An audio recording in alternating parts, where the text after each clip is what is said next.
नमस्कार दोस्तों। तो आज का ये वीडियो सिर्फ उन लोगों के लिए है जिन्हें वेन डायग्राम के क्वेश्चन सॉल्व करना नहीं आता। तो आज हम लोग इस वीडियो में वेन डायग्राम के क्वेश्चन को किस तरीके से सॉल्व करते हैं उसे सीखेंगे। तो चलिए शुरू करते हैं। अब यहाँ पर देखिए हमारा पहला क्वेश्चन क्या है। यहाँ पर क्वेश्चन कह रहा है निम्नलिखित आरेख का अध्ययन करें और दिए गए प्रश्नों का उत्तर दें। ठीक है, यहाँ पर पहला क्वेश्चन क्या है, कितने लोग लैपटॉप और टेलीविज़न दोनों का उपयोग करते हैं। ठीक है, अब यहाँ पर देखिए हमें डायग्राम बना हुआ दिख रहा है।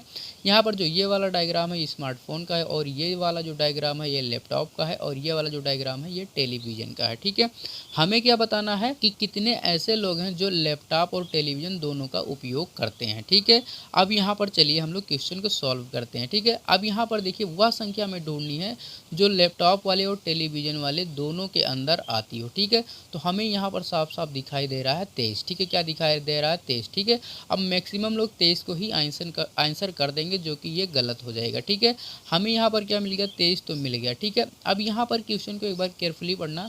कहा लैपटॉप और टेलीविज़न दोनों का उपयोग करते हैं लेकिन स्मार्टफोन वाले को मना नहीं कर रहा है। ठीक है, अगर ये कहता कि केवल लैपटॉप और टेलीविज़न का उपयोग करते हैं तो यहाँ पर स्मार्टफोन के अंदर जो आता उसे हम लोग नहीं लेते। ठीक है, यानी कि यहाँ पर स्मार्टफोन वाले डायग्राम के लिए मना नहीं किया है। तो यहाँ पर अब हम वो संख्या फाइंड करेंगे जो तीनों के अंदर आती हो। ठीक है, यानी कि स्मार्टफोन, लैपटॉप और टेलीविज़न तीनों के। ठीक है, तो यहाँ पर हमें दिखाई दे रहा है यहाँ पर 19 है। ठीक है, क्या है 19 है। ठीक है, तो यहाँ पर हम लोग अब 19 को भी लेंगे। ठीक है, क्योंकि 19 लोग ऐसे हैं जो स्मार्टफोन, लैपटॉप और टेलीविज़न तीनों का उपयोग करते हैं। ठीक है, और हमें क्या बताना है, लैपटॉप और टेलीविज़न दोनों का उपयोग कितने लोग करते हैं। ठीक है, तो यहाँ पर 23 लोग तो मिल गए लेकिन कुछ लोग यहाँ पर 19 वाले में भी हैं। ठीक है, तो 23 और 19 को अगर हम लोग जोड़ देंगे तो कितना हो जाएगा, तो ये हो जाएगा 42। ठीक है, कितना हो जाएगा, 42 हो जाएगा, जो कि इसका ऑप्शन नंबर सी बिल्कुल सही आंसर हो जाएगा। ठीक है, अभी हम लोग आगे भी करेंगे जब केवल कहेगा। ठीक है, उस वाले क्वेश्चन का भी हम लोग आगे सॉल्व करना सीखेंगे। ठीक है, तो इस वाले क्वेश्चन का आंसर जो हो जाएगा ये ऑप्शन नंबर सी बिल्कुल सही आंसर हो जाएगा। ठीक है, चलिए देखते हैं अगला क्वेश्चन। अब यहाँ पर देखिए हमारा अगला क्वेश्चन क्या है, यहाँ पर है नाइट्रोजन, बर्फ और वायु। ठीक है, इसके लिए यहाँ पर देखिए डायग्राम बना हुआ है, हमें ये बताना है कि कौन सा डायग्राम यहाँ पर सही बना हुआ है। ठीक है, जैसे यहाँ पर क्या क्या है, नाइट्रोजन है, बर्फ है और वायु है। ठीक है, तो यहाँ पर हम सबसे पहले इन तीनों का डायग्राम बनाते हैं। ठीक है, देखिए वायु, ठीक है, वायु के अंदर सभी गैसें आ जाती हैं। ठीक है, यानी कि वायु यानी हवा के अंदर सभी गैसें आ जाती हैं। ठीक है, हवा में ही मिली होती हैं। तो हम क्या करते हैं, हवा वाले डायग्राम को बड़ा रखते हैं।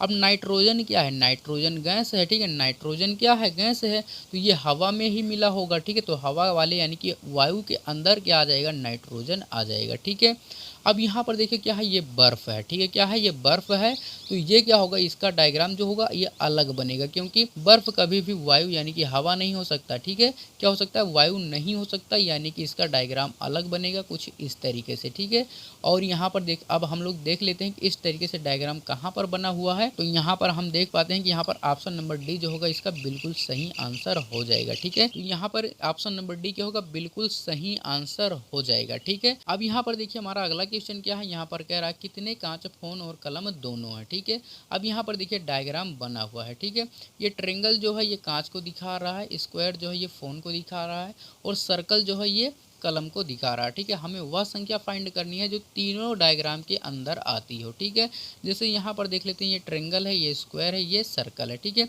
इन तीनों में संख्या क्या आ रहा है, तो यहाँ पर आ रहा है 11। ठीक है, यहाँ पर क्या आ रहा है, 11 आ रहा है। अब यहाँ पर देखिए 11 ऐसे कांच हैं जो फोन और कलम दोनों है। ठीक है, 11 ऐसे कांच हैं जो फोन और कलम दोनों है, जो कि इसका ऑप्शन नंबर बी जो होगा बिल्कुल सही आंसर हो जाएगा। ठीक है, ऑप्शन नंबर बी क्या होगा, बिल्कुल सही आंसर हो जाएगा। ठीक है, चलिए देखते हैं अगला क्वेश्चन। अब यहाँ पर देखिए हमारा अगला क्वेश्चन क्या है, यहाँ पर है खेल, शतरंज और टेनिस। ठीक है, इसके लिए यहाँ पर डायग्राम बना हुआ है, हमें ये बताना है कौन सा डायग्राम सही है। ठीक है, तो यहाँ पर देख लेते हैं, यहाँ पर क्या है, खेल है, शतरंज है, टेनिस है। ठीक है, एक चीज़ तो हमें ये पता चल गया कि सभी क्या है, खेल हैं। ठीक है, यानी शतरंज और टेनिस दोनों क्या है, खेल हैं और यहाँ पर खेल ये है यानी कि यहाँ पर खेल वाला डायग्राम सबसे बड़ा हो जाएगा। अब शतरंज भी क्या है, खेल है, ठीक है। शतरंज क्या है, खेल। शतरंज यानी कि जिसे हम लोग चेस बोलते हैं, ठीक है, चेस, ठीक है। और यहाँ पर टेनिस भी क्या है, खेल है, ठीक है। लेकिन शतरंज अलग खेल है और टेनिस अलग खेल है, ठीक है। यानी जो ये खेल वाला डायग्राम होगा ये सबसे बड़ा होगा, उसके अंदर आ जाएगा शतरंज और उसके अंदर आ जाएगा टेनिस, ठीक है। उसके अंदर क्या आ जाएगा, टेनिस, ठीक है। यानी कि खेल वाले डायग्राम के अंदर शतरंज और टेनिस दोनों आ जाएंगे, ठीक है। और शतरंज अलग खेल है, टेनिस क्या है, अलग खेल है, ठीक है। तो यहाँ पर इस तरीके से जहाँ कहीं भी डायग्राम बना होगा वही इसका सही आंसर हो जाएगा, ठीक है। तो यहाँ पर हमें दिखाई दे रहा है कि ऑप्शन नंबर ए बिल्कुल सही आंसर है, ठीक है। ऑप्शन नंबर ए क्या है, बिल्कुल सही आंसर हो जाएगा, ठीक है। चलिए देखते हैं अगला क्वेश्चन। अब यहाँ पर देखिए हमारा अगला क्वेश्चन क्या है, यहाँ पर कह रहा है कि दिए गए आरेख में कितने काले केवल सफ़ेद हैं, ठीक है। अब यहाँ पर देखिए डायग्राम बना हुआ है, ये वाला जो ट्रेंगल है ये कार को दिखा रहा है, और ये जो स्क्वायर है ये किसको दिखा रहा है, काला को दिखा रहा है, और ये जो सर्कल है ये किसको दिखा रहा है, सफ़ेद यानी वाइट को दिखा रहा है, ठीक है। अब यहाँ पर देखिए हमसे क्या पूछा है कि कितने काले केवल सफ़ेद हैं, ठीक है। क्या कह रहा है, केवल सफ़ेद हैं, यानी यहाँ पर क्या शब्द उपयोग कर रहा है, केवल का, ठीक है। इसका मतलब क्या हो जाएगा, कार के अंदर यानी कि ट्रेंगल के अंदर वह संख्या नहीं आएगी, ठीक है। तो यहाँ पर सबसे पहले हम लोग क्या करेंगे, ट्रेंगल वाले को काट देते हैं, ठीक है। कुछ इस तरीके से हम लोग ट्रेंगल वाले को काट देंगे, ठीक है। अब यहाँ पर आना किस में चाहिए, सफ़ेद में आना चाहिए और काले में आना चाहिए। यहाँ पर देखिए केवल का उपयोग किया है, यानी कि जब केवल का उपयोग करेगा तो जो बोलेगा हम उसी वाले में ढूंढेंगे और बाकी में नहीं। जैसे यहाँ पर क्या कहा, केवल सफ़ेद और काला, ठीक है। तो यहाँ पर ट्रेंगल के अंदर तो नहीं आएगा, ये तो हमें कंफर्म हो गया। अब यहाँ पर देखिए काला वाला डायग्राम ये है, सफ़ेद वाला डायग्राम ये है, ठीक है। तो यहाँ पर हमें क्या बताना है, काला और सफ़ेद बनाना है। अब हमें ये देखना है इन दोनों में कौन सी संख्या कॉमन है, ठीक है। तो यहाँ पर हमें दिखाई दे रहा है यहाँ पर 6, जो यहाँ पर सफ़ेद वाले डायग्राम में भी है और काले वाले डायग्राम में भी है, ठीक है। तो इसका सही आंसर क्या हो जाएगा, 6 हो जाएगा, ठीक है। जो कि ऑप्शन नंबर सी जो होगा बिल्कुल सही आंसर हो जाएगा, ठीक है। ऑप्शन नंबर सी क्या होगा, बिल्कुल सही आंसर हो जाएगा, ठीक है। अब चलिए देखते हैं अगला क्वेश्चन। अब यहाँ पर देखिए हमारा अगला क्वेश्चन क्या है, ये वाला क्वेश्चन आप लोगों के लिए होमवर्क है।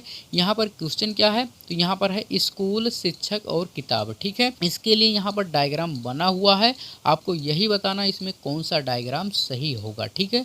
तो आज का वीडियो बस यहीं तक, मिलते हैं अगले वीडियो में। अगर वीडियो पसंद आई है तो वीडियो को लाइक शेयर सब्सक्राइब करना ना भूलें। चलिए मिलते हैं अगले वीडियो में।